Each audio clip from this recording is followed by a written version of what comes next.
So hey anime fans, the series name is What If Naruto Got Harem with Steven Universe. This is second part of the series, so let's start the series. Where are you from, White?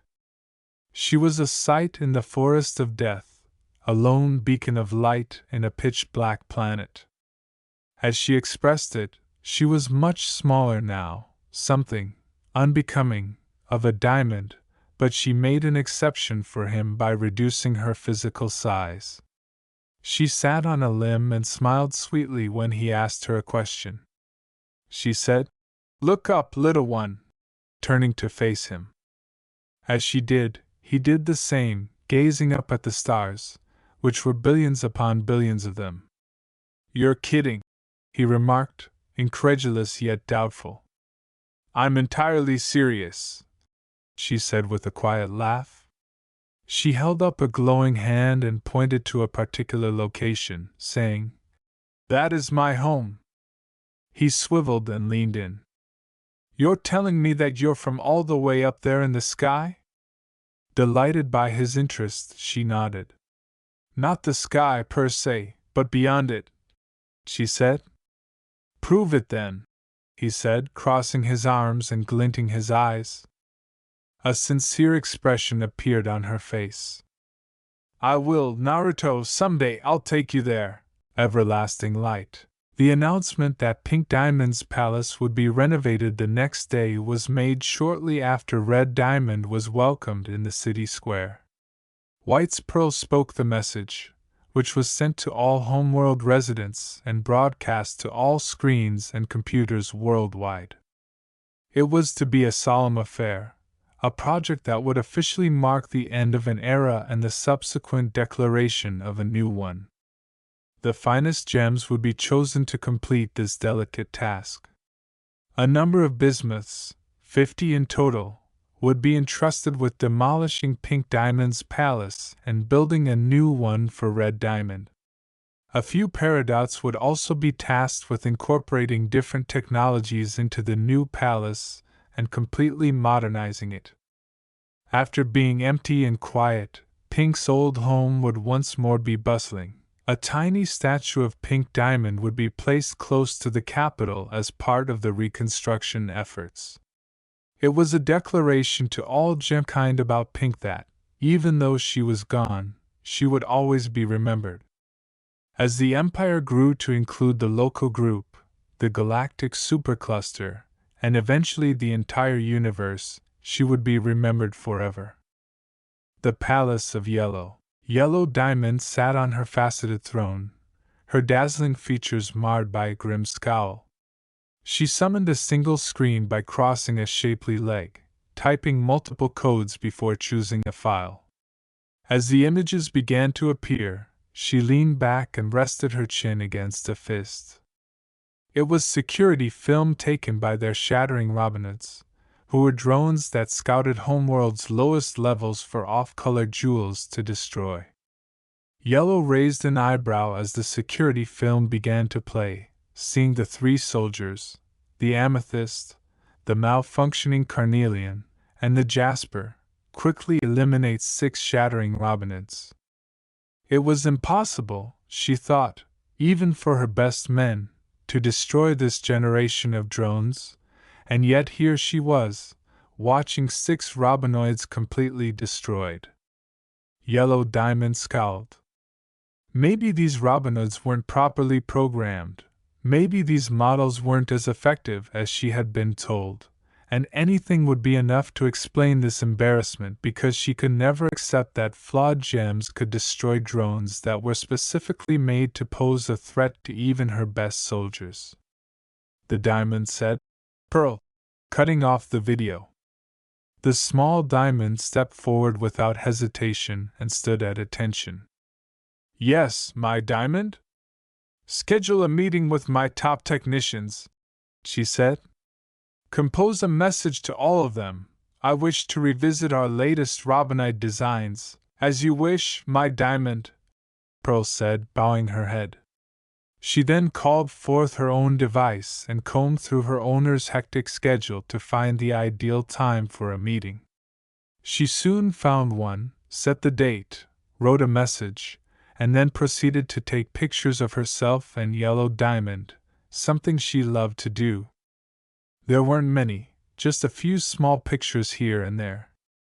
Except for Blue Pearl, no one had seen them yet. She occasionally wished she could share her photos with more gems, but that wasn't her goal, so it was forbidden. She shoved those thoughts out of her mind so she could concentrate on just one thing. Diamond is being served to her. Yellow Diamond and her pearl looked up at the sound of laughter. The diamond emblem shone brightly at the entrance of Yellow's room, and then the double doors opened to reveal Red and Blue.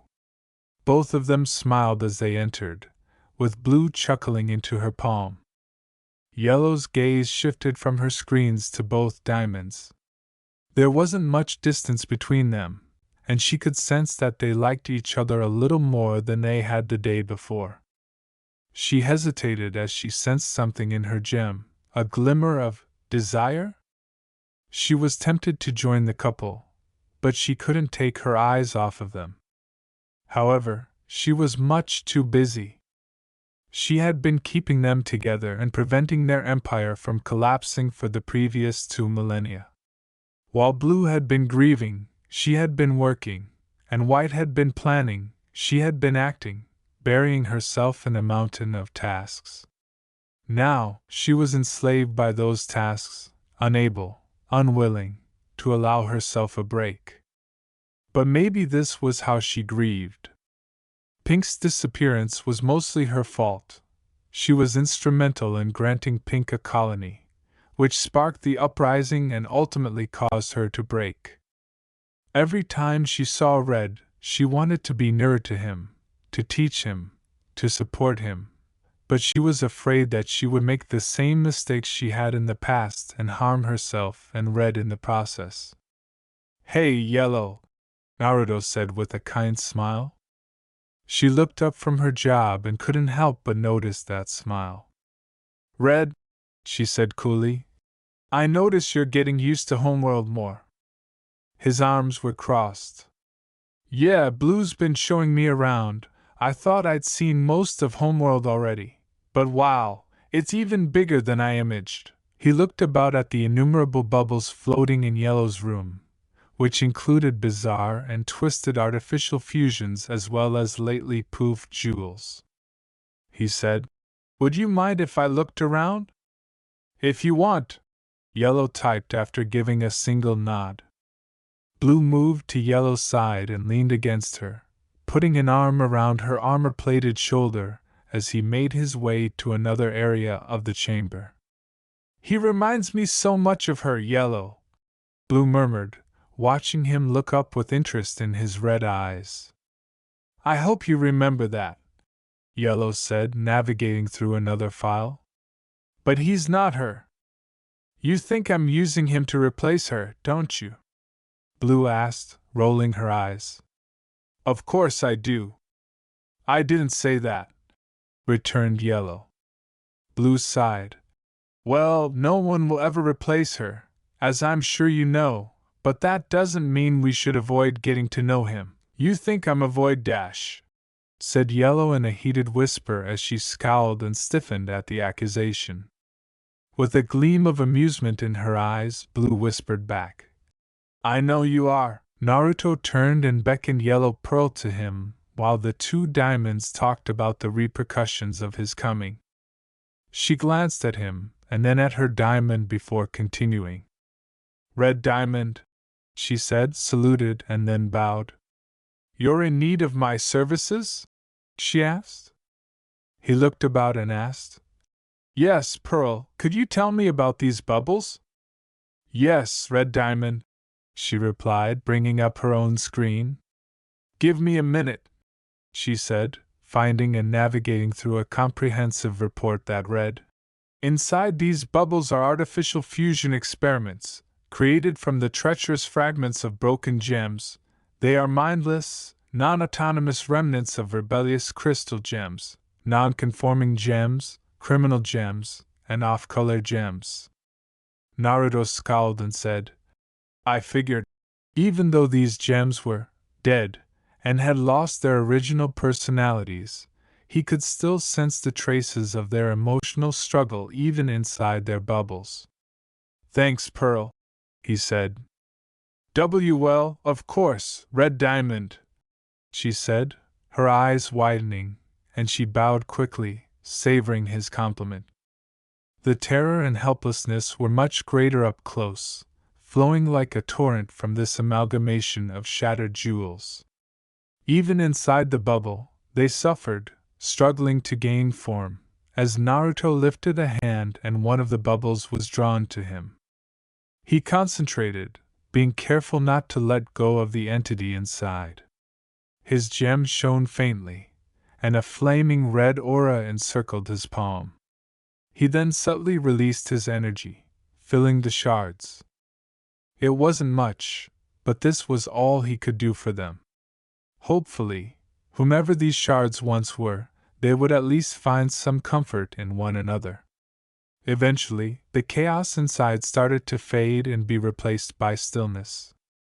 From a distance, Yellow said, "Be careful with that." After letting the bubble return to its initial position, Naruto crossed his arms again and walked back to where they were. He abruptly shifted the conversation by asking, "Have you seen Pink Diamond's statue?" "No, not yet," Yellow said, moving away from her screen to face him. "The bismuths are nearly finished," Blue said. "And by the looks of things, it's going to be beautiful." "Good," said Yellow.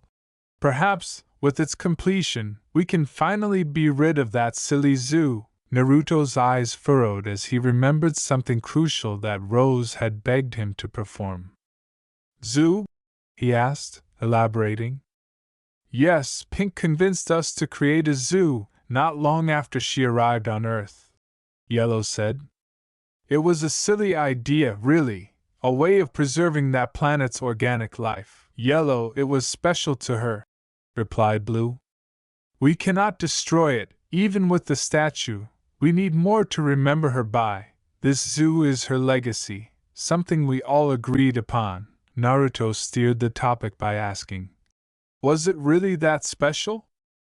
"Very," answered Blue quietly. "She used to occasionally take us there."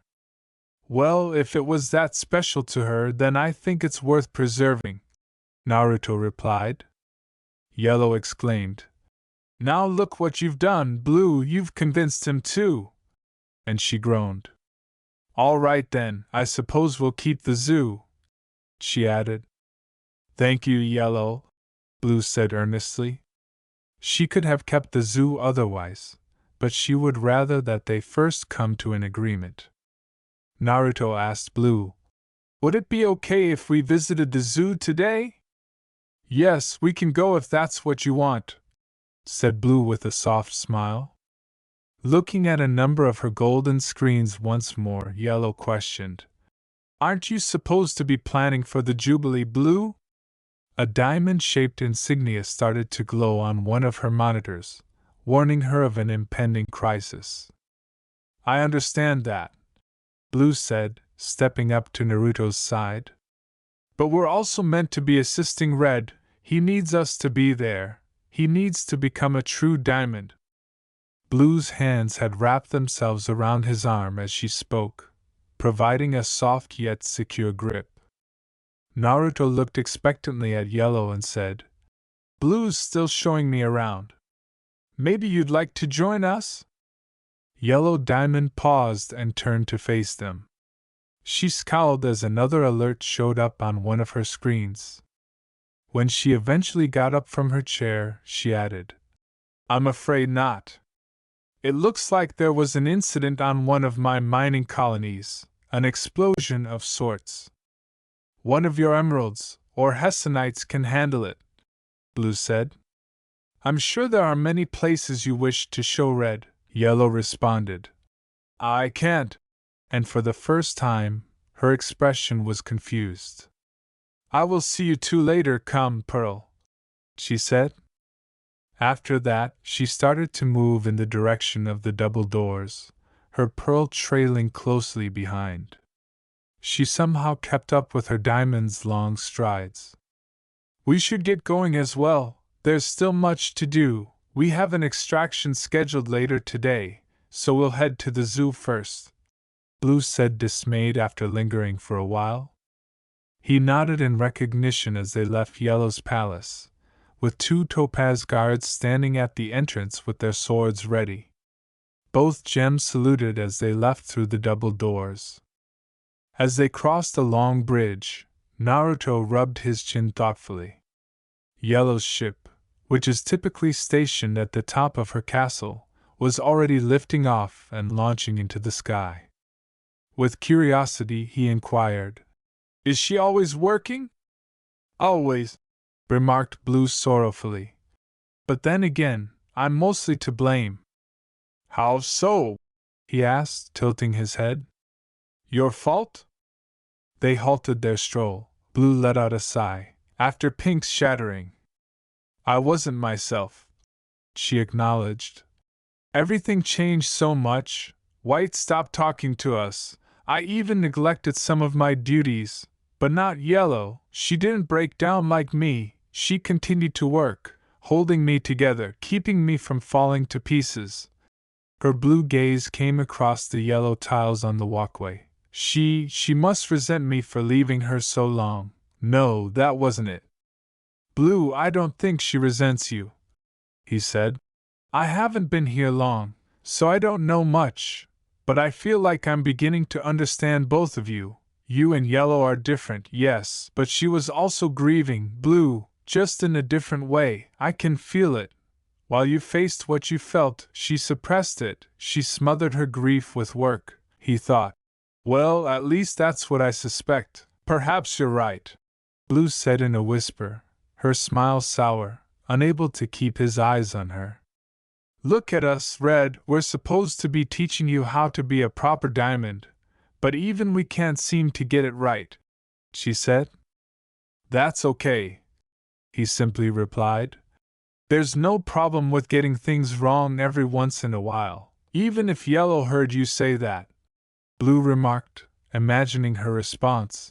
"We should be flawless and a model for the gems below us because we are diamonds," he asked. "And who decided that?"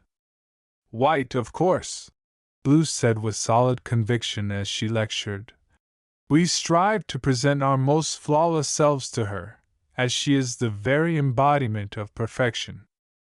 Regardless," he continued without wanting to fight, "I don't view you or Yellow as anything less just because you were affected by Pink's shattering. Being perfect doesn't mean we shouldn't feel," he said, saying, "She's not as perfect as you think." He clasped her hands in his and gave them a light squeeze. "That's true, I suppose," she replied introspectively. "And to think I'm the one who should be teaching you, yet here you are, advising me. Well, I have traveled far and wide and gained a bit of knowledge," said Naruto, sheepishly rubbing his spiky mane. Recalling that particular detail, Blue Diamond responded, "Oh, indeed, but now you're here with us, as it should be," he remarked, causing Blue to smile slightly. Continuing their stroll, they made their way to her palace. Blue's ship in space. Pink Diamond was still alive. She was actually safe and sound, spending her days on his home planet. Although he was unable to tell Yellow and Blue this, it still hurt him to know that her death had left an impact on them. He could sense their sorrow and remorse. He knew diamonds would have a close bond, but he never thought it would be this way. Just spending a day with them was enough to make him feel attached. Given that he was able to sense their bad feelings, their suffering was his suffering. He was on the verge of telling Blue, but he refrained since he had agreed with Pink that he would follow her desires and keep her secret. Pink herself was the only one who could tell the truth. Gazing out into the vastness of space in front of them, Carnelian said, "Hey boss, are you going to get a ship like this? Because this thing's fast, way faster than our colony ship," he said. Blue was seated in the middle of the group, piloting the ship, while her Pearl was nearby, running her fingers over her own screen. The rest of his crew was also present. Carnelian was as animated as usual and couldn't stay still. Skinny sat next him, composed and resting her head against him. And Jay was on the ground, crossing her legs, closing her eyes, and meditating, a crucial talent she had learned from him. "I might," Red said in response to her query. "Right?" he asked, sitting next Blue. She glanced aside from her job and nodded slightly.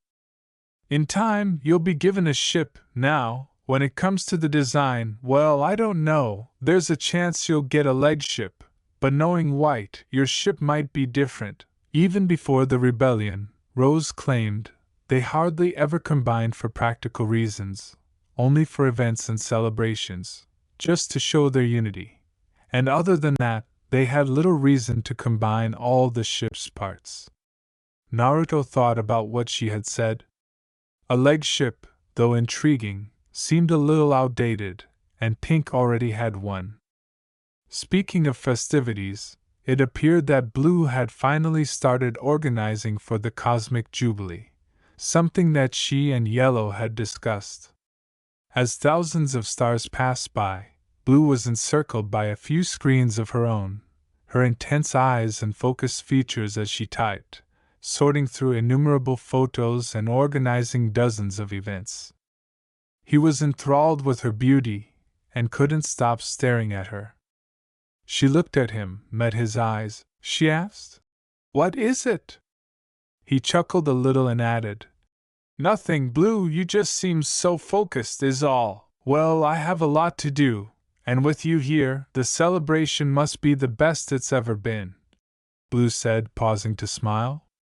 "Because I want you to see it, Red, I want you to see the glory of our empire," she said, her eyes growing melancholy and far away. He questioned, "This is really important, huh?" "Yes," she replied. "Every colony will be celebrating, billions of gems will honor us, there will be tournaments, music, plays, balls. Oh, we haven't had a ball in ages." "I can't wait for you to see it," Naruto smiled. "Well, if you're this excited, I look forward to it." She was very excited, and her eyes were even more radiant than they had been the day before. "I want you to study this," Blue said, handing him one of her monitors. As soon as he touched the diamond-shaped screen, the color changed from bright blue to crimson red. "This document contains information regarding every kind of gem in existence, as well as prospective new gem types," she said. "I want you to know all of them before the Jubilee." "Seems simple enough," he remarked. As a gem, with his cognitive ability greater than ever, he actually looked forward to memorizing hundreds of pages of material, something he might have shuddered at when he was human, even with clones. The first gem kind on the list was named Peridot. Technicians were a lower middle class of gems who were experts in both technological development and kindergarten management. He started reading and annotating the material with different remarks and notes. After a few minutes of studying, he arrived at the section on quartz. Middle-class gems, soldiers, made to fight and protect, and an image of a typical Jasper appeared on his screen. He read on, learning about the qualities of this fierce warrior set of quartz. But the gem beneath him broke his muse. He sensed that something was emanating from Skinny, a negativity he didn't particularly enjoy. When he looked down, he saw that she was looking at his computer with longing in her eyes. Skinny was a Jasper, but not in the usual sense. She was tall but small, and she didn't have the powerful frame of a normal Jasper. And it had been one of her biggest insecurities for a long time. He leaned closer and murmured, "Hey, you know I don't like seeing you like that." Skinny shook her head and murmured, Sorry, sir. I thought I'd gotten over this. Remember, I'll always be on your side, no matter what others may say or think." he said, lifting her chin with a powerful finger so she could gaze into his diamond-shaped pupils. Don't apologize, I understand you're in a new place, with different rules and ideals of what's normal. It's okay if those feelings come back, just don't dwell on them, he said. With a slight smile on her lips, she nodded slowly. I will, she whispered back. Always, Carnelian abruptly yelled. Whoa! Skinny J, check this out, calling her friends over. Amethyst remained in her meditative position and did not move, but she opened one eye and looked at Carnelian. What? Skinny inquired as she rose from her seat with red. Observe her illustrations, the crimson crystal clarified. Carnelian and Skinny surrounded Blue Pearl below, and Naruto watched with interest as they gazed at her diamond-shaped screen. Pearl cautiously glanced about, trying to hide her sketches, but she was not very successful. Well, these are pretty good, Skinny acknowledged.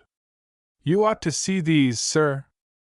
With his entire focus on the blue jewel, Naruto raised an eyebrow. May I, Pearl? You if that's what you desire, Red Diamond, she said softly as she shuffled uneasily, glancing at her feet. She bowed her head and pressed a finger to her screen to transfer the photos onto his larger display. They're nothing much, she murmured. Although her diamond allowed her to draw during court hearings, Pearl took much more liberties, creating images even outside of the courtroom. It wasn't her purpose, but she enjoyed doing it. Pearl waited patiently, secretly terrified of his upcoming response. Was that incorrect? Would she receive punishment for this? Pearl closed her eyes tightly beneath her bangs. When he eventually said, These are very good, she opened her eyes. As Pearl murmured, Are really? He was fascinated as he looked through her drawings, which generally depicted courtroom scenes but also included sketches of him, Blue gazing thoughtfully off into the distance, images of the tall skyscrapers in Homeworld, and drawings of yellow pearls. Have you seen these, Blue? He questioned. Pearl draws really well, I sometimes allow it, Blue said, almost contemptuously, showing little interest in Pearl's artwork. She kept working, concentrating intently on her assignment. I might have you draw something for me someday, Pearl, he said, turning back to Pearl and grinning brightly. Well, I like them very much, excellent work, he said, despite the fact that her artwork was rather regimented and relied more on crisp lines than on dynamic, flowing shapes. Her cheeks flushed intensely, her eyes were wide behind her bangs, and she clasped her hands in front of her while trembling shyly with her thumbs. Carnelian posed triumphantly and said, How about you draw us? Skinny said, Please, you look ridiculous. Jay shook her head in moderate irritation, still in a meditative position. The amethyst finally said, You guys are so loud. Getting up from her seat and placing both gems in a headlock. Okay, Pearl, you can draw us now, she said. Pearl appeared unsure as she glanced at Blue Diamond, but as was to be expected, Blue was still preoccupied with her work and wasn't giving them much attention. Pearl then turned to Red, perhaps requesting permission. He urged, Go ahead, and she did, setting up her screen to depict these odd but endearing earthly riches. Holly Blue Agate trembled. I'm trembling with excitement. The diamonds were coming to visit them for the second time in 2 days, making the long journey to this remote outpost. It was a dream come true, another opportunity to prove her devotion to the authority. At times, Holly felt as though Gem Society had moved on without her, despite the fact that she understood that being stationed at Pink's most coveted habitation was an honor. She had once been a member of Blue Diamond's Royal Guard, respected and adored. But now she hardly ever returned to homeworld, fearing that the rambunctious earth gems under her watch would turn the zoo into a madhouse. However, it appeared that all of her hard work was paying off, as she was now receiving recognition for her zoo maintenance.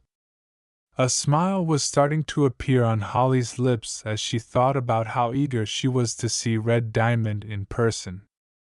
Like everyone else, she had seen the transmission live and was completely taken aback by the appearance of a new diamond. Although she wished she had been on homeworld to see the momentous occasion, the mere thought that Red Diamond would be visiting made her giddy with excitement. 2 amethyst soldiers rushed at her as she traversed the pink corridors, looking about for indications of decay. They halted suddenly and made the diamond salute clumsily. One of them exclaimed in a panic, "Holly Blue Diamond's ship is in sight, she'll be here any moment." Holly's eyes swelled enormously. "Head to the docking bay, now," she said, pushing them away. "Why didn't you tell me sooner?" She practically ran to the control room, telling everyone in the zoo that Blue and Red Diamond had arrived. There was chaos.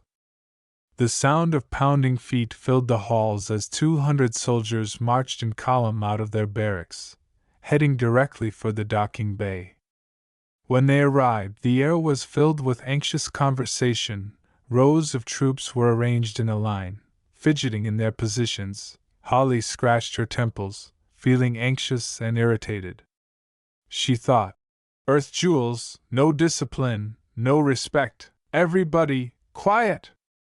All conversation stopped, and the only sound left was Holly's clicking heels. She moved quietly, her arms clasped behind her back, and she watched as the amethysts, jaspers, and carnelians formed. Careless, crude, pathetic, back straight, shoulders square, they obeyed, standing idly by. Now, I don't know if you understand the gravity of what is about to happen, but in case you didn't hear me the first 100 times already, I will repeat myself once more. She shifted to the front so that everyone could see her. And this diamond considered us important enough to pay a visit. Quite frankly, this is a momentous occasion. We must present our best selves to Red Diamond, she said, lecturing while glancing through the collected gems. A new diamond is being ushered into our glorious empire, she said, causing the soldiers to flinch. Anyone who does not display the utmost respect for our leaders will be severely punished. Is that understood? She said, striking the ground fiercely with her electrical whip. Everyone saluted and chimed. Yes, Holly Blue Agate. Amethyst 8XG nervously watched as she pushed her kindergarten friend, 8XL, to get her attention. "L," Amethyst murmured. "Why are there so many diamonds these days?" "I dunno, G, but I'm getting kinda tired of it, especially the way Holly acts when they're around." L shrugged, attempting to maintain composure. The statement, "I know, she's like 10 times worse," nearly made Amethyst 8XG sigh. L murmured, "Guess we have to pretend to be one of those stuffy homeworld soldiers a little while longer, huh?" Amethyst said, "I detest pretending, I know," L murmured. "At least we get to see the new diamond, right?" G interrupted, looking apprehensive. "Yeah, Holly only let a few of us out last time Blue and Yellow came," she said. "This really must be important then," she said. Despite being the most assured of the remaining prime amethysts, Elle also appeared to become anxious. Looking at her fellow soldier, Elle said, "Just try not to stand out." "Sounds like a good idea, Dash." Amethyst nodded that she agreed. Just in front of them, an electrical whip struck the ground. Both gems tensed up and looked up at an irritated Holly. "What part of quiet do you two not understand?" she asked. Two of them stumbled out an apology, but a chime sounded throughout the docking bay before Holly could finish reprimanding him. Holly moved to the front of the assembled soldiers, and despite her earlier irate appearance, a radiant smile sprung across her face as she waited for the automatic doors to open. The blue courts swiftly turned around, and a tenseness pervaded the air. Everyone remained motionless. The doors slid open a second later, and the form of Blue Diamond's spacecraft overshadowed the entryway as the blackness of space appeared just outside. A walkway ran from the docking bay to the ship because the enormous arm was too big to fit within the zoo. Once it was linked, two creatures emerged from inside, one ahead of the other. First, Blue Diamond led the way, followed by Red Diamond, who kept a tight eye on the facilities.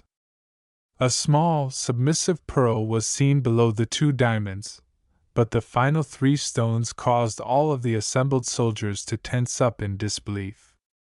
Naruto gazed below, amused to see the widening of Jay, Skinny, and Carnelian's eyes. Tears filled the eyes of 200 soldiers, who instantly recognized 3 of them, but no one dared to speak for fear of punishment for disobeying Homeworld's powerful leaders. They stood like statues, just behind him, dumbfounded, watching all the soldiers gathered in the zoo. These were their kindergarten friends and comrades, separated by the diamond attack 2,000 years ago. With innumerable questions racing through their heads, his 3 troops turned to face him.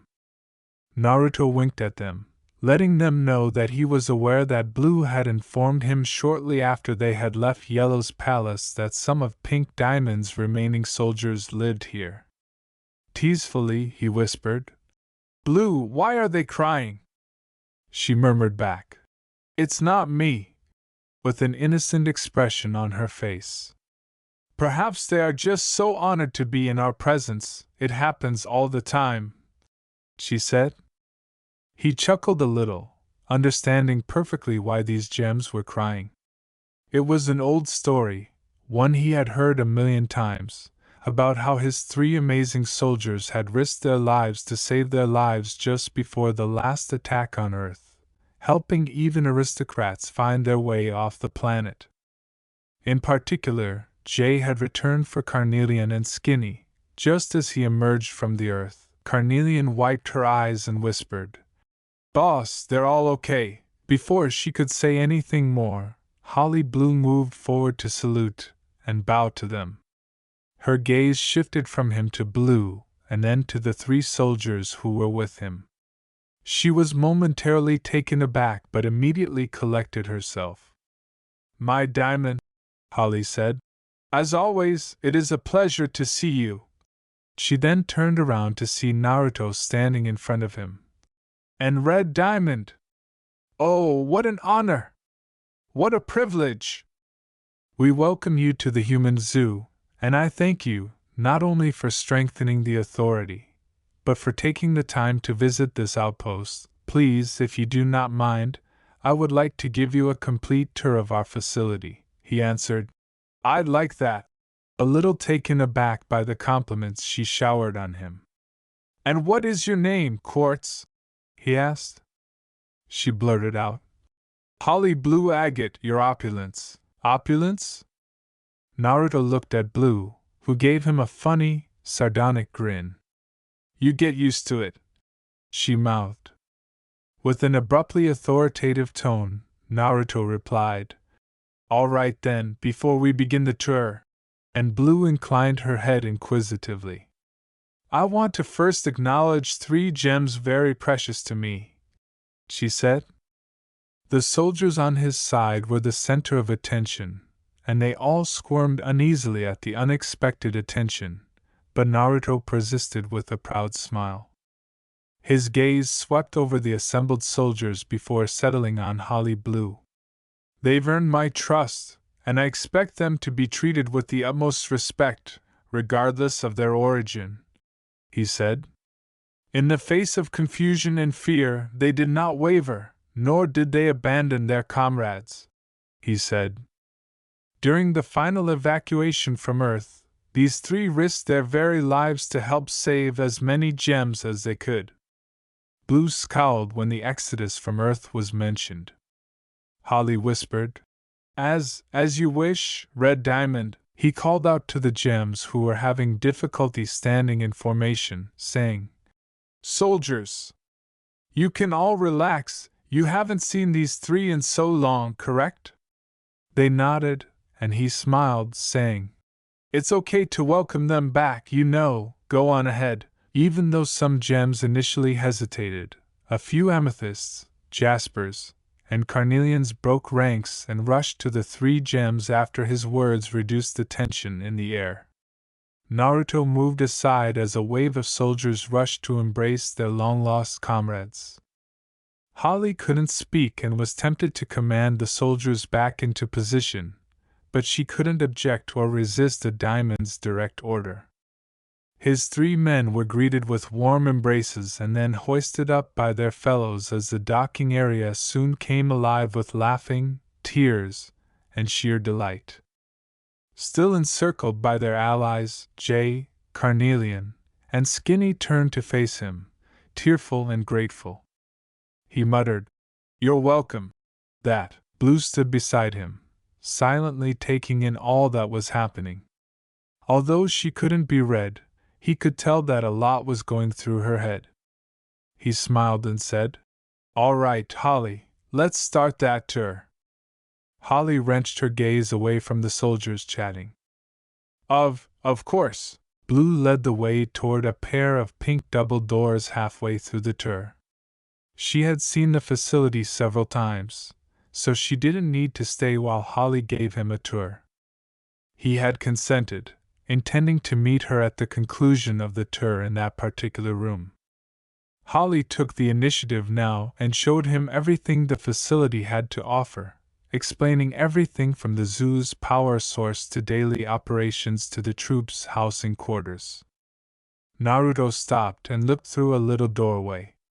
Inside, he saw a huge chamber with tiny cube-shaped areas. He inquired, That's where the soldiers live? He asked. Yes, each one of them is assigned a specific cubby, a bit too spacious, if you asked me. And Holly nodded eagerly to respond. Spacious? Naruto asked, scowling as he took a closer look. There's barely enough room to move around, let alone be comfortable, he said. Well, she said. Only higher-class gems, such as myself, are permitted to have rooms of their own, Red Diamond, he thought. I don't like it, there are plenty of unused compartments in this facility, correct? Holly said. Why yes, there are, as perspiration trickled down her cheeks. After pondering his options, Naruto simply nodded in answer. He then turned around and beckoned Holly to continue the tour, during which the blue crystal appeared more anxious than ever. Although he wasn't intentionally attempting to scare her, he had to make it plain that he would not tolerate the mistreatment of any gem, regardless of whether it was upper or lower class. By the time he left, she would be able to tell what sort of diamond he was. Soon after, he and Holly were standing in an observation booth behind a one-way glass, looking out over the humans housed in the zoo. The people inside went about their daily lives without realizing they were being watched, and there were about 100 of them living there, ranging in age from kids to adults. With his arms crossed, Naruto watched intently, searching for any indications of unease or anguish, anything that would give him the impression that they were being mistreated in any manner. He couldn't find any. Holly chuckled a little, but when Red Diamond didn't join in, she became quiet and cleared her throat. Well, in any case, you'll see that they are satisfied in every way possible, she said. As you can see, the humans are kept in comfortable conditions, she explained. They are provided for, cared for, and given shelter. They're simple creatures, really. Give them organic sustenance, and they're sure to behave. He inquired, "Where is the entrance?" Holly's eyes widened. Don't tell me you intend on going in there?" "I do," he replied simply.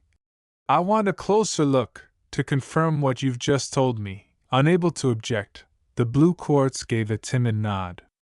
She escorted him out of the observation area and they went around the building till they came to the human zoo door. He gave the order. "Stay out here until I return," Holly said. "Yes, Red Diamond," and held the door wide for him. He was able to pass right through it despite its modest size and little shape shifting, leaving Holly stunned as she witnessed an unprecedented physical transformation by a diamond. Afterwards, they discovered him having fun with the zoo's kids. Shrunken down, Red Diamond went around amusing people the size of an emerald. The parents of these kids observed, grinning, delighted to be with him. The zoo's patrons had already become fond of him because of his captivating nature. A chorus of boys and girls chanted, "Me next," as he raised two kids onto his shoulders and let them gently float into the air. They yelled in delight, laughing and cheering for more. He gladly complied, making sure that every child's want to fly was met. As usual, Skinny grinned and rolled her eyes. He always seemed to have a thing for young organics. Carnelian didn't stay long. She hurried over to join him in the excitement, hopped on his back, and they both broke out laughing as they rolled on the soft grass. "It's almost hard to believe that someone so powerful can also be so playful," Jay remarked, shaking her head and laughing too. "I understand," Skinny said, "but I'm happy that's how he is." "Yeah," replied the amethyst with the curly hair. Holly Blue looked through the door behind them. Her eyes widened as she saw Red Diamond's fun side, but she turned away as soon as she saw Jay and Skinny looking at her, and she shut the door. Although it had been great to see their fellow comrades again, the three of them soon realized that they had not given Red enough credit for getting them here. With the help of one of their friends, they located Red and discovered Holly waiting anxiously by a door for him to come back from inside. When he eventually approached them, Carnelian at his side, with a sleeping infant in his arms, Jay and Skinny chose a tree to sit beneath, leaned against it, and observed him from a distance. He then sat down in the grass between them. He grinned warmly as the child he was holding moved and then put her arms about him to resume her little slumber. She appeared so content and carefree, and despite all of its shortcomings, this manufactured environment did function on some level. Naturally, certain things weren't quite right, primarily the chusening ceremony he had heard so much about. However, there was still something that disturbed him about the humans who had been chosen to be present. He looked down at the child in his arms and re-examined her features, focusing on her lavender eyes, which he had previously noticed were reminiscent of a long-extinct human clan. She wasn't alone in this. The majority of Zoomans had the distinctive features of ancient human groups. It caused him to think carefully. What standards were used to select the people here? He would look into this more, but for the time being, he decided to enjoy the company of those around him. The aroma of fresh fruit and grass was carried by an artificial breeze as Skinny leaned into him and rested her head on his shoulder. "Thanks for doing this," she muttered. "I feel like you do so much for us, but we never do anything even remotely similar in return," said Jay, turning to face him and frowning. "Yeah, is there anything we can do for you, boss?" asked Carnelian, who was lying on the grass with her hands clasped behind her red hair and appeared thoughtful. "Besides being by my side, I don't really want anything," Naruto said, ruffling her hair. "Be but sir," Jay answered, I still think dash. Look, he replied. You guys saved me, you know that, right? Since he was the one who had spared their lives on this planet, they gazed with curiosity, trying to figure out what he meant. Naruto stared off into space, observing people going about their daily lives. When I emerged, everything I'd ever known was gone, he said quietly. All the people I ever loved, the people that I fought so hard to protect, they were long dead, and I failed to keep the earth safe. I had nothing, I had no one, I was alone. But he smiled with a slight lip twitch. Then I met you three, and suddenly, I had something to live for. You gave me the strength to start anew, and for that, I'm forever grateful. They were taken aback because he had never said anything like this in all of their years together.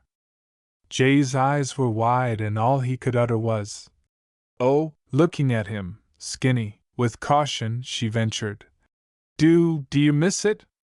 Being human, I mean," she said. Naruto looked at the infant he was holding who was sleeping. I used to, though, not anymore, he said. I didn't choose to become a gem, and I lost so much when I died, but despite that, I've gained much, much more as a diamond. I've traveled through space, I've made countless friends among the stars, I'm no longer bound by former limitations, and most importantly, I have time to change the lives of those around me. Only 5 gems were aware of his true origin, and the 3 quartz gems considered themselves lucky to be among them.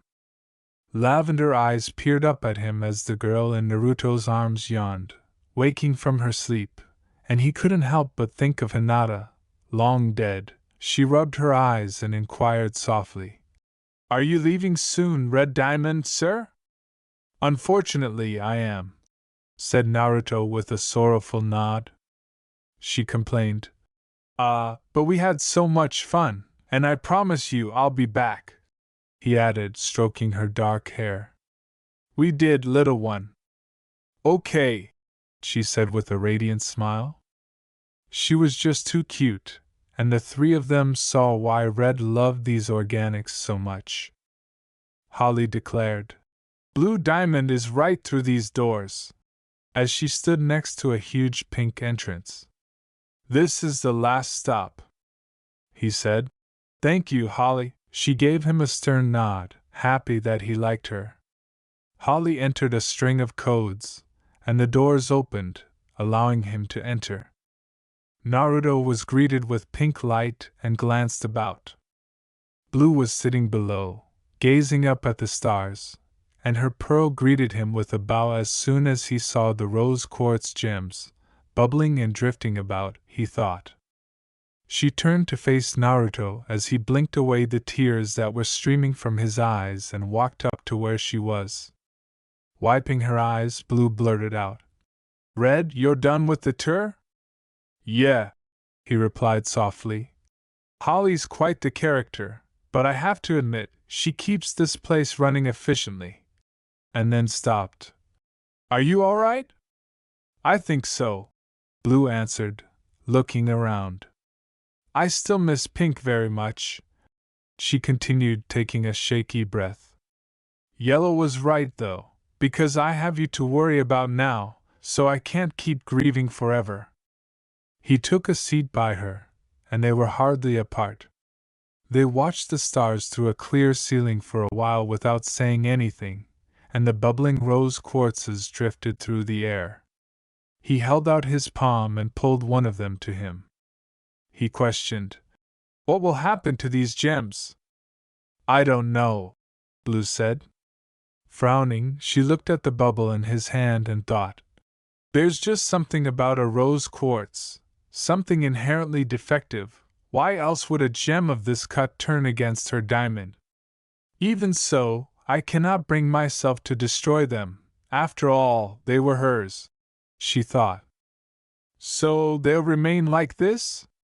I guess, she said. Being bubbled is enough punishment. He started. Then Blue. Yes? Naruto stated. I have a request. With her gaze fixed on him, she asked. What is it? Let me have the zoo. A pause occurred. Blue's head cocked. The zoo, she said once more. Why? It just seems like you have a lot of work to do. There's no need to burden yourself with this place, is there? He wrapped his hands over his spiked locks and continued. I was made on Earth, and I feel a kind of responsibility, an obligation, to preserve this place in Pink's stead, as she pondered. Is that so? Both leaders glanced down to see Pearl making the diamond salute with a screen floating in front of her, but someone cut them off by clearing their throat. Pardon me, my diamond, Red Diamond, softly replied she. But your next appointment quickly approaches. Blue rose, her exquisite gown cascading down to her feet. This will be your first extraction, so we need to move quickly, she added, suddenly eager. Let's go home. He pushed. But the zoo, though. Blue Diamond hesitated, taking some time to consider his plea once again. She thought carefully. Finally, she glanced at the pink room one more time. Very well, Red, since you seem so set on this, I will let you manage the zoo from now on. She chose. Consider this your first assignment, though. It's quite simple, really, managing this place. You don't have to do much, but perhaps leading these few gems will be beneficial to you while your court is being created. Naruto grinned a little. He felt relieved, happy that he could easily achieve this goal. However, he had more work ahead of him, and things would only become harder. Holly was in front of the line as all the soldiers assembled to say goodbye to him, standing in formation once more. She looked up anxiously to see that Blue had already left the docking port after saying goodbye to them. Naruto gestured for the trio of quartz to approach him. You can stay here as long as you like, okay? They concurred because they didn't want to part from their kindergarten friends so quickly. He looked to the blue quartz and said, Just let Holly know when you're ready to return. I'm sure she'll get in touch with me as soon as possible. Holly nodded rapidly, saying, Yes, yes. Certainly. He turned to face the soldiers stationed in the docking bay. All of you, he said. From this point on, you will be under my supervision. I look forward to knowing each and every one of you. There were a few smiles among the soldiers present, despite their best efforts to maintain their stiff formation. His words, and Holly shuddered uneasily, questioning whether she had made a mistake. Excellent work today. I enjoyed the tour, Naruto said with a smile. Her head bowed, her eyes widened. Thank you, Red Diamond, the homeworld. As Blue Diamond neared her extraction room, a dozen aquamarines soared around them to greet her. They also greeted Naruto with great reverence. She appeared to be studying him, examining his masculine form with curiosity. But after a moment she approached Blue, made the diamond salute, and whispered something to the azure diamond. One particular aquamarine floated close by, watching him curiously. A tear-shaped gem was placed just below her eye. Blue responded, Good, keep me updated, aquamarine. After nodding, the tiny gem said, Certainly, my diamond. Before going off with her friends, he said, Anything I need to know? Blue nodded her head. Not at this point, but don't worry, soon you'll be familiar with the daily activities of us diamonds. Naruto stopped talking and continued to walk behind her. They went down a long blue hallway until the sound of flowing water reached him. Blue Pearl strolled quietly behind them, occasionally glancing at him. Now, the sensation might be strange at first, Blue said. You will feel the aura in your gem being expelled, leaving through your physical form. Just relax and everything will be fine, okay? As he readied himself for his first extraction, a procedure that yielded the basic elements required to manufacture new gems. Naruto nodded. Interestingly, White had stopped going to these extraction sessions after the rebellion ended, leaving Yellow and Blue to take over. This always resulted in a lack of resources, which meant that there were fewer, adequate, gems and more, defective, gems, as well as significant changes to Era 2 gems, primarily limb enhancers. They could see the entrance to Blue's chamber ahead of them. 2 topaz guards were standing in front of the double doors, securing the contents of the room with their weapons. In addition to them, there was another person waiting, who was standing with her arms crossed and tapping her foot against the azure tiles. A pearl was also present, imitating her owner's position.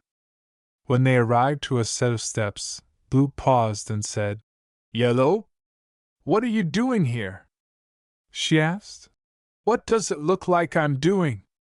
Yellow looked away, almost ashamed. "It seems as though I'll be joining you too," she said. Blue said, "But your assignments," quickly she replied.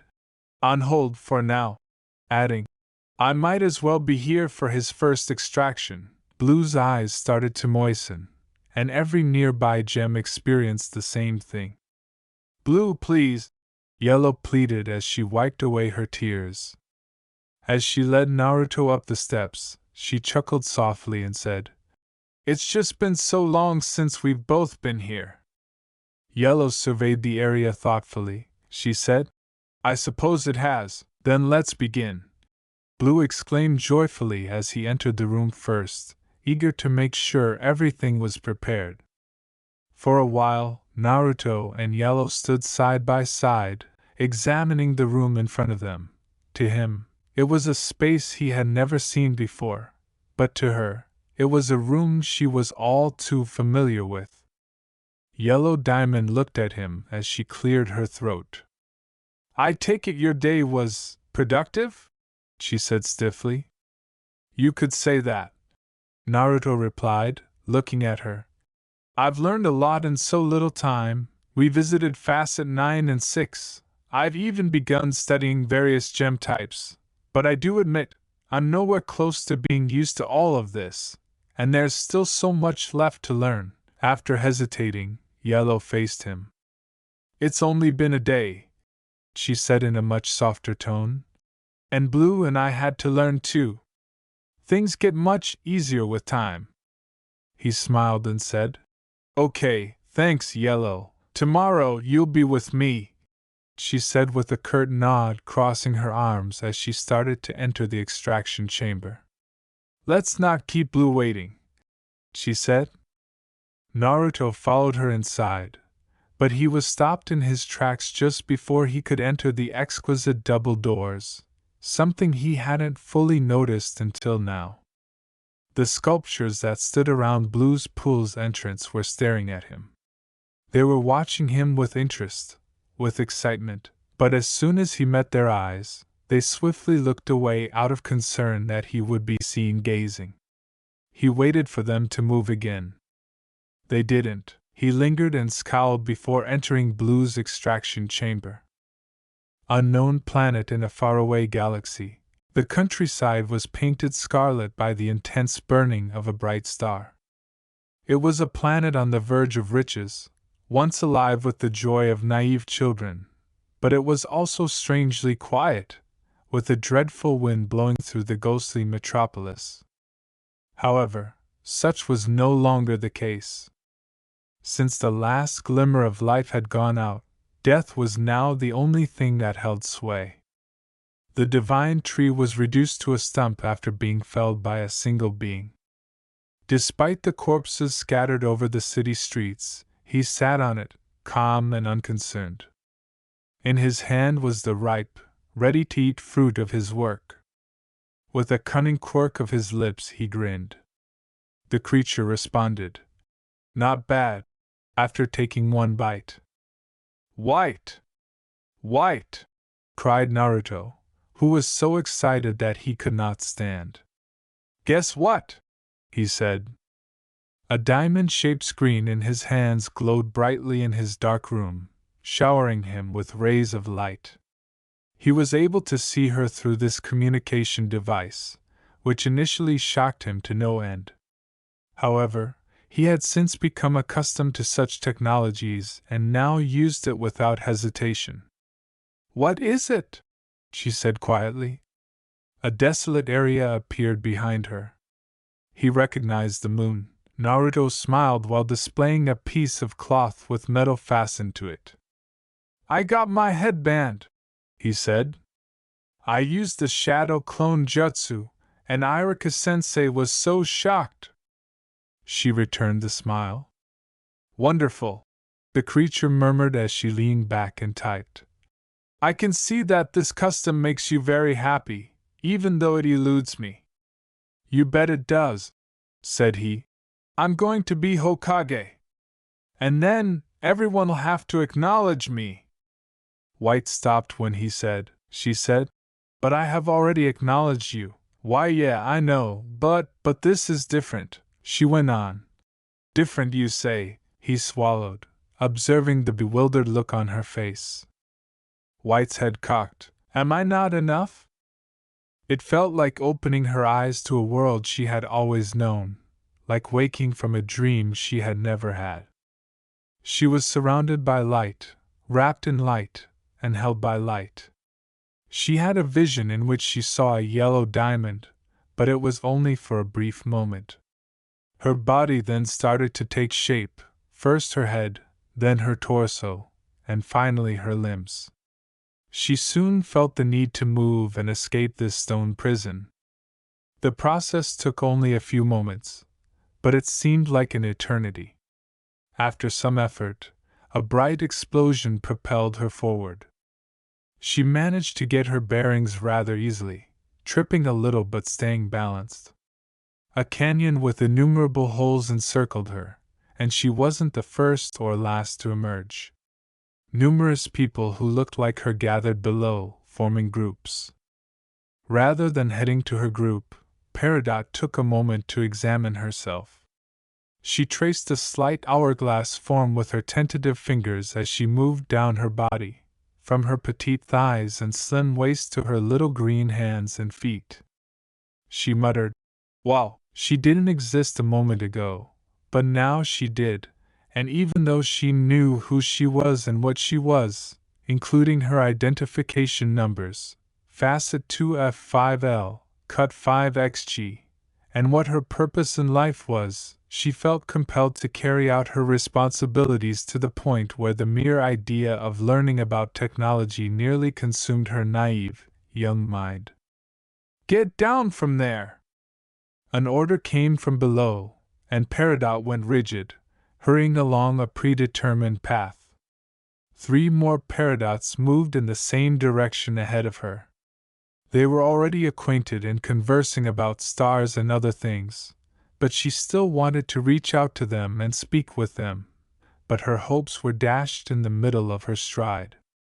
She stumbled, and a dumb clod, a dumb pebble, was the one at fault. She rolled down the trail, gaining speed as she went, bouncing and sliding, crashing and tumbling, until she skidded to a painful stop after falling face first into the soil. She had everyone's attention. All of you. She felt 1,000 eyes and 1,000 snickers. Shame swept over her, an uncontrollable burning in her cheeks, and her visors were covered in dust and grime. She slowly raised her head from where she was lying in the dirt to be met with a horrifying sight. 1 yellow, her diamond. 2 diamonds were watching from a raised platform. Additionally, red, yellow diamond frowned with an arched brow, not amused. However, red diamond was grinning, her crimson eyes glimmering with laughter. It was a sincere smile, full of understanding and sympathy, rather than one that was patronizing. His arm was encircled by a red aura. He extended his palm, and a ghostly, ethereal hand fell onto her. Its crimson fingers lifted her off the ground and assisted her in standing. She missed the warmth and security that accompanied the hand's exit a second later. Blue's palace a few hours prior, Pearl's eyes were wide under her bangs as she stood far away. Her personal screen was in front of her as she ran her fingers over its smooth surface, drawing, making, and producing art. Her diamond and red diamond were engaged in a ferocious struggle in front of her. She kept drawing, creating an illustration that encapsulated what she saw. She concentrated on red diamond's features, first his manly face with a frown, then her diamond's face, which had lovely features and a joyful expression. As their intense conflict continued, Blue was currently winning and Red was having difficulty taking the lead. With a sparkle in her azure eyes, Blue questioned, "You're not giving up, are you, Red?" "No, not at all," he shot back, scratching his chin thoughtfully as he considered his next course of action. Pearl completed her sketch, depicting a scene she hadn't seen in a long time. She looked over her work and grinned at the result. Red and Blue, who were seated across from one another, stayed attentive. A holographic board with hundreds of game pieces, each of which obeyed its diamond's commands and was distinguished by its red or blue color, lay between them. They had been fighting all night long in a strategy game that was popular among homeworld elites. Red had lost more than a dozen times so far, but that was understandable given that this was his first time playing. After a brief period of contemplation, Red waved his palm. Two of his pieces then moved, giving him a little edge. However, Blue quickly countered, moving her pieces methodically until the game was eventually ended. "You're really good at this, Blue," he replied, crossing his arms. "Another loss," he added. Her smirk caused Naruto's forehead to furrow as she remarked, "Of course I am." But she also added, "But you've certainly improved.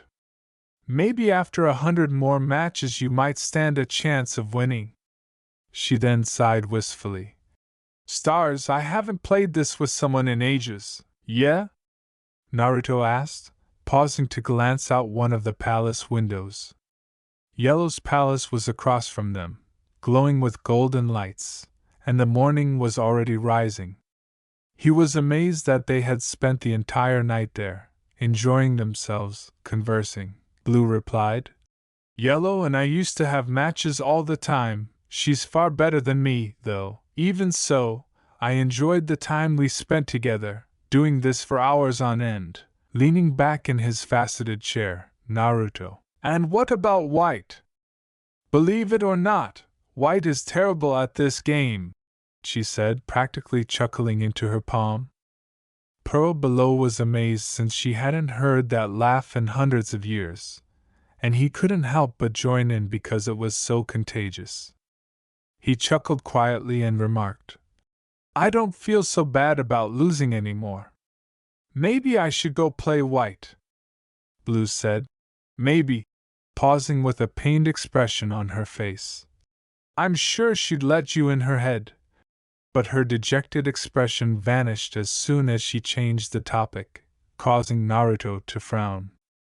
She then called forth a diamond-shaped screen and combed through a lengthy list of items, saying, "Things will be very busy.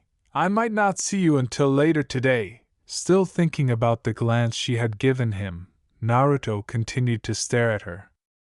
He inquired, "What'll you be doing?" She kept scrolling and reading. "I have some court proceedings to attend to. These normally take time, so I'll be at the courthouse for most of the morning. After that, I'll be overseeing the construction of a new geotower in Facet 10, just outside of the capital. Then, I'll visit one of my colonies, Upsilon V most likely. There's also the Jubilee, which still needs much preparation." She ended by entering something into her screen. She was, in fact, really occupied, and he would soon be as well. With his hands clasped behind a spiky mane, Naruto remarked, "I'm curious though. What are Yellow and I doing today? With a knowing smirk on her lips, Blue remarked. Well, getting up from her chair. I have some ideas, but I'd rather not say much. We do have another extraction scheduled later on, she said. He said, Another one? With a worried twist of her head, she answered. Yes, was the first one unpleasant? No, said Naruto. It was just different from anything I've ever experienced. It was still relaxing though. I'm glad, she uttered in relief. She couldn't help but stare at his distinctive figure as her gaze lingered on him for a minute, following his armored torso, broad shoulders, strong arms, and tight, muscled waist. His physique had a certain strength and structure that set him apart from many gems. Pearl, she said, averting her eyes from him and covering her stunning hair with a cowl, giving her a mysterious appearance. My diamond? Inquired the small gem. Compile a list of the most efficient lapis lazulis, ranked by speed and terraforming ability, Blue said. Give them to me once you're finished. Yes, my diamond, she muttered. Naruto said abruptly. Oh, Pearl, send me the picture you just drew and the ones from yesterday. With a small smile on her lips, Pearl lowered her head. Oh, of course, Red Diamond. Blue turned to face him and said, I'll see you soon, adding, I'm sure Yellow will be arriving shortly. Please do try to learn as much as you can before heading for the exit. Her flowing dress did nothing to conceal such a flawless shape, and his eyes were pulled to her departing form, wandering slightly lower than they should have. Even at this early hour, the capital was bustling with activity, with soldiers patrolling the streets, various gems going about their daily tasks, and green warships landing and taking off, circling the skies above. The door closed behind her, leaving him alone. Naruto leaned forward, then got up from his chair, and walked to the closest window. Behind tempered glass, the rising sun poured homeworld with rays of light. He eventually stepped back from the window and went back to his chair. He put his palm on the chair's arm, and it lit, creating a diamond-shaped screen that he could use. He ran his fingertips over its transparent, red surface, sliding to the files he had been reading the day before.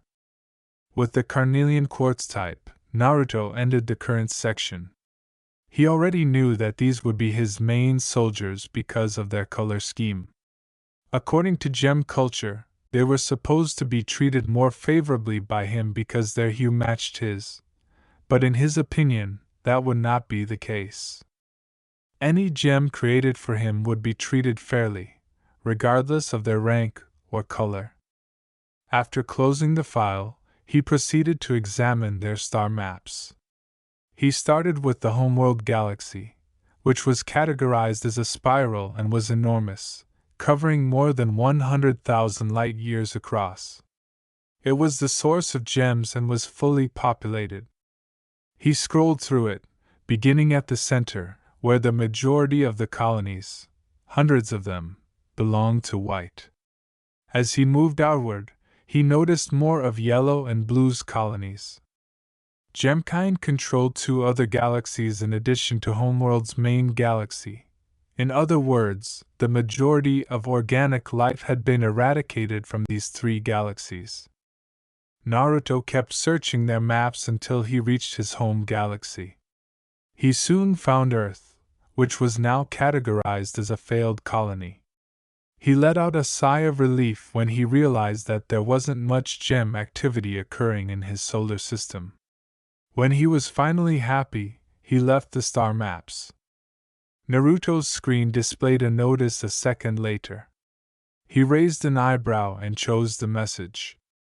When he saw the pictures that started to appear on his screen, his eyes grew softer. They were the drawings Pearl had done of Skinny, Jay, and Carnelian yesterday, as well as the one she had just finished drawing of him and Blue facing each other while playing their strategy game. He mentally noted that he would thank Pearl later. I wonder how the trio are doing, he murmured. Hopefully, Holly hasn't lost her mind trying to control them. Naruto shrugged and said he would call them later. A cold shiver went through Holly from thousands of light years away. Interestingly, she hadn't gone insane, and the zoo was genuinely calm. As she arrived, a chime sounded. With her pearl in hand, Yellow Diamond entered through double doors that opened with her arms crossed. He observed that she was as serious as usual, that her steps were firm and deliberate, and that she exuded confidence in her abilities. Just below the surface, her power surged like lightning, barely contained by a body of pure light. Then Naruto smiled.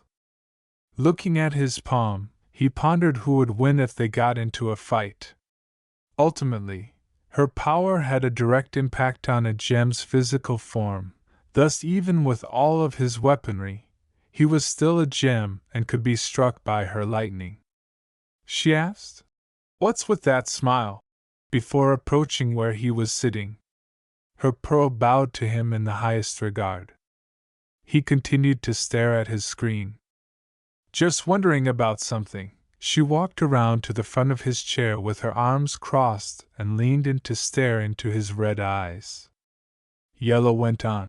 "No, do tell, I'm curious." "Well, if you must know, I was just wondering what a battle between us would be like," Naruto said with a smile before shrugging his shoulders in defeat. Yellow's eyes widened slightly, and she leaned back, stroking her chin as if considering the possibility. A conflict? What an odd notion, but an intriguing one nonetheless. "Don't think too much about it," replied the man. "It was just a thought, nothing you should seriously consider." "I'm not considering it too deeply," she said, "because the outcome of such a battle is already clear. Is that so?" "Do I take that as a challenge?" laughed Naruto. With her arms clasped behind her back, Yellow truly grinned. Yellow turned and observed the board to her right, which had game pieces and holographic terrain.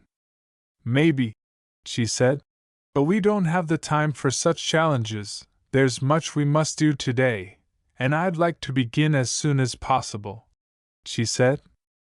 This game I haven't played in such a long time," she said.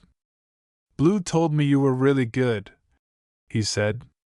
"I'm still learning. She beat me more times than I cared to count, but it was still enjoyable." Though a diamond's life was busy and full of responsibilities, Yellow's eyes lingered on the game as memories of her times playing with blue, white, and pink bubbled to the surface. Although she admittedly missed those times, the fact that she could, at the end of the day, spend time with those three always managed to ease the burden on her shoulders. Naruto said, "Maybe we could play sometime?" and got up from his seat. Yellow muttered, "Perhaps," and then she turned away from the game. "Let's get going," she said, starting to move toward the entrance. Naruto moved next to her. Rather than using a warp pad, he and Yellow strolled through the capital city of Homeworld. It was the most well-kept, symmetrical, and geometric area of Homeworld. Gems paused their activities to salute them. They didn't actually resume their activities until he and Yellow had passed. It appeared that younger gems tended to stay a little longer, gazing at them both in wonder. Yellow inquired, "How are your studies going?" "Really well, actually. I've finished the quartz section of the files. It was extensive, but nothing I couldn't handle," Naruto said, clasping his hands behind his scarlet hair. She was a little taken aback because red was so different from pink. He was obviously light-hearted, but she appreciated that he looked really eager to learn and take his responsibilities seriously. "Good," she replied. "However, make sure you understand the distinction between Era 1 and Era 2 gems. In fact, you will soon need to consider Era 3 gems being added. Era 3? Yellow raised her arms. Indeed, we are in a new era. I'm sure Blue has mentioned it. I suspect the official announcement to be made during the Cosmic Jubilee, and frankly, I'm curious to see the effects you will have on gem production, Naruto inquired. In what ways do you think things will change? A thoughtful expression covered her face. For one, you are much more powerful than Pink. I suspect this will have a profound impact on the capabilities of even the lowest class of gems. But for now, only time can tell what will occur. After giving some thought to what she had said, he looked about, and was once again astounded by the size of the buildings. He and Yellow were both tall, taller than any jewel, but even they were dwarfed by the skyscrapers that framed the cityscape. This place never gets old, Naruto said. Of all the planets I've been to, nothing compares to Homeworld. Yellow grinned and crossed her arms. Blue designed most of these buildings, you know, she's the mind behind every piece of architecture in the Empire. With technology, she's not as adept, but give her a city to design, and she'll create a masterpiece. When she spoke of Blue, Naruto noticed her smile. She stated, Anyway, we've arrived. Before them, a set of stairs led to another enormous structure, a library shaped like a pyramid. Gems of a more dignified class came and went, some of them carrying pearls behind them. As the two diamonds entered the information center, each wave of gems paused to acknowledge them. Millions of data stones were seen on thousands of shelves inside. If you ever need information not found in the general database, you can come here, Yellow said. As a diamond, you have access to every data stone in existence, even the classified ones. If it's history, science, or even music, you'll find it here, Naruto said. That's incredible. Anxious to find out everything he could. However, they encountered a noticeable gem before continuing into the library. Her coral hair fell down her back, highlighting her exquisite features, and her salmon eyes were deep and wise. Behind her, a ruby and a pink pearl stood calmly, making the diamond salute. She was objectively beautiful and exuded a sense of regality. It's always an honor to be in the presence of our great leaders, Bejewel replied, bending her head. Yellow diamond, red diamond. Morganite, Yellow said with her arms crossed. You weren't present during yesterday's briefing. She scowled. The lovely stone appeared regretful. And I have no adequate excuse. Yellow diamond, please accept my deepest, humblest apology. I sent you a report concerning my absence, and hopefully, you will consider my reasoning. Very well, said Yellow. I'll speak with you later. I haven't had the pleasure of meeting you in person, Red Diamond. Forgive my negligence, your opulence, and if it's within your interest, I would like to offer you a gift on the Cosmic Jubilee. A welcome present of sorts, Morganite said, turning to face Red with curious eyes.